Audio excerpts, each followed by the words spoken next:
Assalamualaikum warahmatullahi wabarakatuh. Kembali lagi bersama Ibu dalam pembelajaran PAI. Nah, kita kali ini akan membahas materi mengenai kode dan kodar. Nah, di sini apakah kalian yakin? Nah, akan kode dan kodarnya Allah? Yakin ya, tentu saja karena bagian dari rukun iman. Nah, lalu bagaimana cara kita membedakan apa itu kode dan apa itu kodar? Nah, kita akan bahas sama-sama dalam materi kita kali ini. Nah, apa itu kodo? Apa itu kodar? Nah, kodo adalah ketetapan. Nah, jadi kodo itu bisa kita definisikan adalah ketetapan Allah sejak zaman ajali. Nah, apa itu zaman ajali? Zaman ajali adalah zaman di mana masih hanya ada Allah saja. Allah belum menciptakan makhluk dan seisinya ini. Nah, sedangkan kodar adalah kepastian Allah berdasarkan ada ukurannya. Nah, misal contoh kodo adalah Allah tetap menetapkan bahwa matahari ini akan bersinar dan bumi akan mengelilingi matahari. Nah, apa contoh kodar? Kodar itu jadi ketika planet-planet itu mengelilingi matahari berdasarkan dalam porosnya. Itu sesuai dengan kecepatannya, ukuran di sana bisa dengan jaraknya dan uh, waktu peredarannya. Nah, untuk lebih jelas kita akan berbicara bagaimana kalau dengan kode dan kodar manusia. Nah, apabila kode itu bisa katakan rencana, nah dan kodar itu bisa kita katakan perwujudannya. Apabila kode bertemu dengan kodar, maka jadilah takdir. Nah, bagaimana dengan takdir manusia? Apakah takdir manusia semuanya tidak bisa diubah? Nah, apakah semuanya bisa diubah? Nah, kita akan membahas tentang eh, takdir manusia. Takdir manusia itu terbagi menjadi dua, yaitu ada takdir mubrom, takdir yang tidak bisa diubah. Itu adalah hak prerogatif Allah. Allah sudah menentukannya jauh sebelum kita diciptakan. Nah, contoh dari takdir mubrom ini adalah ajal, kematian, rezeki, jodoh, kemudian jenis kelamin, kita tidak bisa mengubahnya. Nah, itu adalah hak prerogatif Allah. Atau kita di orang tua kita siapa, gitu, kita tidak bisa memilih. Nah, tapi telah ditetapkan oleh Allah Subhanahu wa Ta'ala. Nah, lalu apa yang apa yang dari tadi kita bahas takdir mubom itu? Nah, takdir mubom adalah takdir yang tidak bisa diubah, merupakan ketentuan Allah yang berlaku pada setiap diri manusia yang tidak bisa ditawar-tawar lagi, tidak bisa diusahakan dengan ikhtiar manusia. Nah, tadi contohnya jodoh, usia, kematian ya. Allah sudah mengaturnya berapa tahun umur si fulan, berapa tahun umur si fulana. Nah, kemudian takdir yang kedua ada takdir mu'alak. Takdir mu'alak ini adalah ketentuan Allah yang mungkin masih bisa diubah oleh ikhtiar manusia. Nah, melalui doa mungkin misalnya, karena doa bisa merubah takdir. Nah, salah satunya adalah dalam takdir mu'alak ini melalui doa gitu ya. Apa contohnya? Misalnya kesehatan. Nah, kita bisa diikhtiarkan gitu ya. Kalau misalnya kita ingin sehat, kita hiduplah sehat.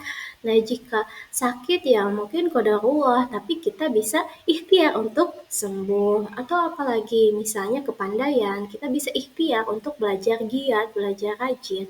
Dan semua itu bisa kita ubah.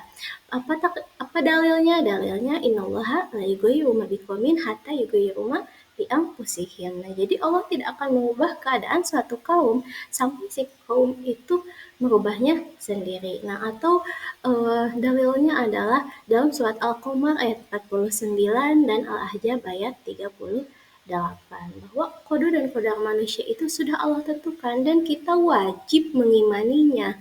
Nah, percaya bahwa semua itu ketentuan dari Allah terbaik untuk kita dan kita harus menerima baik itu takdir baik dan maupun takdir yang menurut kita kurang baik padahal menurut Allah itulah adalah yang terbaik.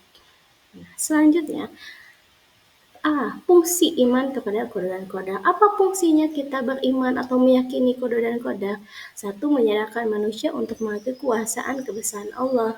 Yang kedua, mendorong manusia untuk berusaha bersungguh-sungguh. Nah, jadi manusia itu tidak malas-malasan. Nah, jadi kita harus ada ikhtiar, doa, dan tawakal. Barulah tawakal, berserah diri kepada Allah setelah berusaha dengan maksimal. Kemudian membentuk manusia yang memiliki akhlak mudah, tentu. Nah, dengan memiliki sikap optimis. Nah, optimis, kita harus berpikir positif terhadap takdir dan uh, sunatullahnya Allah. Nah, kita juga harus apa? Harus husnudon, ya, harus berbaik sangka terhadap qada dan qadarnya Allah. Nah, mungkin saja menurut kita itu tidak baik, padahal menurut Allah itu lah yang terbaik. Rencana Allah pasti lebih baik daripada rencana kita. Allah, kita yang manusia yang merencanakan, Allah lah yang menetapkan. Nah, kemudian yang keempat, menciptakan rasa syukur. Betul. Nah, kita setiap takdir yang kita jalani harus kita syukuri. Nah, karena dalam surat Al-Hadid dikatakan barang siapa yang bersyukur maka nikmatnya akan bertambah. Tapi barang siapa yang kufur terhadap nikmat Allah maka tunggulah azab yang pedih. Kemudian yang kelima, mengingatkan kepada manusia bahwa semua yang buat di muka bumi pasti akan dimintai pertanggungjawaban. Kulukum man ro'in wa kulukum mas'ulun an ro'iyatihi. Setiap kamu adalah pemimpin dan akan dimintai pertanggungjawabannya. Nah, kemudian yang terakhir, manusia menjadi termotivasi untuk bekerja dan berusaha dan dengan benar menurut pandangan ajaran Islam. Nah, setelah materi yang lalu kita telah pelajari bahwa semangat bekerja keras atau etos kerja, ya, dikatakan bahwa bekerjalah untuk duniamu seolah-olah engkau akan hidup selamanya, dan bekerjalah untuk akhiratmu seolah-olah akan mati esok. Nah, selanjutnya, bagaimana perilaku orang yang beriman meyakini terhadap qada dan qadar ini? Nah, kita akan bahas sama-sama. Yang pertama, perilakunya nih, melatih diri untuk pandai mensyukuri nikmat Allah. Nah, kita harus bersyukur apapun yang Allah berikan pasti yang terbaik untuk hambanya. Nah, kemudian mendidik untuk ikhlas menerima. Betul ya, kita harus memiliki sifat yang namanya qanaah. Qanaah adalah merasa cukup dengan apa yang ada. Nah, melalui rasa sabar jika dilanda cobaan, musibah, ujian. Nah, dan kita harus bersyukur ketika uh, mendapat satu nikmat. Nah, walaupun ada suatu keterangan yang mengatakan bahwa apabila kita mendapat musibah pun, nah, kita harus bersyukur. Nah, karena kita masih diberi kekuatan dan kesabaran oleh Allah. Salah satu tujuan Allah gitu, atau cara Allah dalam prosesnya untuk menaikkan derajat keimanan kita. Jadi diuji dulu. Nah, kemudian eh, cukup tenang dalam hidup ini yang tidak mudah terpengaruh lingkungan. Betul ya? Nah, ketika kita berpegangan pada Allah gitu ya, apapun yang terjadi, kita pasrahkan saja kepada Allah. Dan kita akan tenang, tidak akan khawatir besok apakah kita akan makan. Nah, kan belum tentu ya, bisa saja ajal itu misalnya detik berikutnya kita ini akan meninggal, kan siapa yang tahu ya.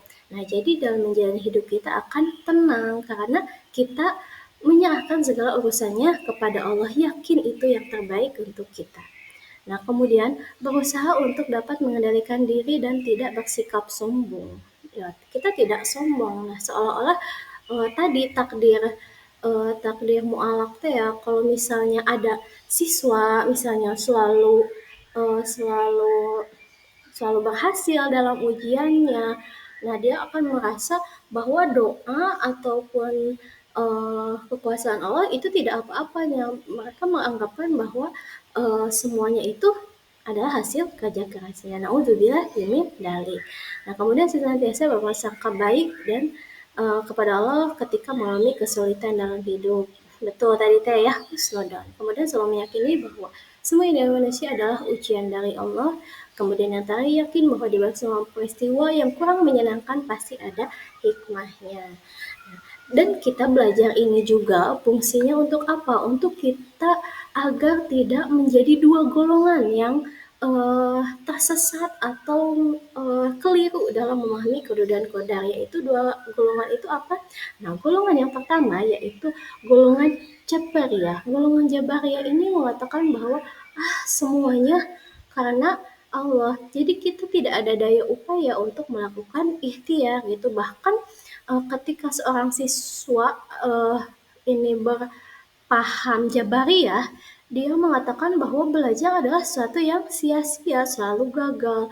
Jadi belajar secara keras pun dia akan beranggapan bahwa itu adalah hal yang sia-sia, berdoa pun dia tidak mau gitu ya, karena mereka beranggapan bahwa takdir itu seluruhnya segalanya ditentukan oleh Allah. Padahal di sana kita ada syariat ya, ada syariat manusia di dalamnya, ada ikhtiar manusia untuk melakukan upayanya. Nah, dan juga golongan yang kedua yang keliru dalam memahami qada dan qadar ini yaitu golongan qadariyah. Golongan qadariyah itu apa? Kebalikan dari golongan jabariyah.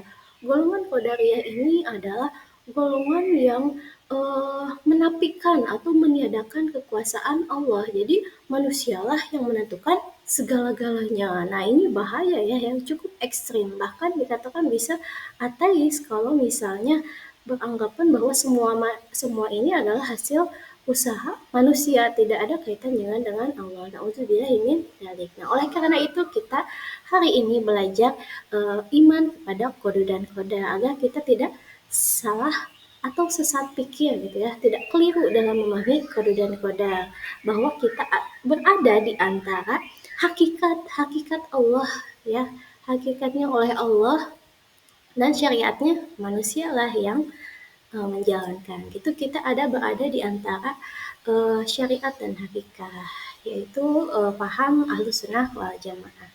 Nah, sekian pembahasan kita kali ini. Semoga menjadi ilmu yang bermanfaat. Syukran. Subhanakallahumma wa bihamdika astaghfiruka wa atubu ilaik. Sampai berjumpa di pertemuan selanjutnya. Wassalamualaikum warahmatullahi wabarakatuh.